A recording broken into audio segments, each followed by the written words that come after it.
Panibagong araw, panibagong pag-asa. Tara, samahan niyo ako kung ano nga ba ang buhay ng isang TPC member. Pagkagising sa umaga, palagi akong humihingi ng tulong sa ating poong may kapal na palakasin ang aking loob, pabain ng pasensya, at higit sa lahat, gabayan ako kung saan man ako mapadpad. Madalas natatanggihan ng mga tao, palaging nakakatanggap ng mga negatibo.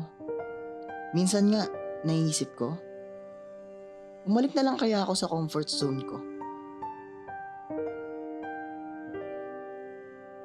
Alam mo ba, kaya pala tayo binibigyan ng mga pagsubok para maging malakas tayo. Basta, lagi mong tatandaan, hindi ka bibigyan ng pagsubok na hindi mo kayang lagpasan. Kung nahihirapan ka, huwag kang magrereklamo. Dahil lahat ng yan kasama sa proseso.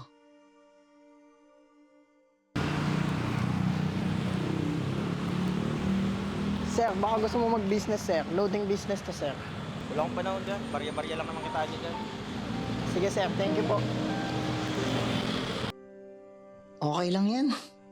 Hindi tayo basta-basta susuko. Sabi nga sa kanta, mga pagsubok lamang yan, huwag mong itigil ang laban. O siya, may bukas pa naman eh.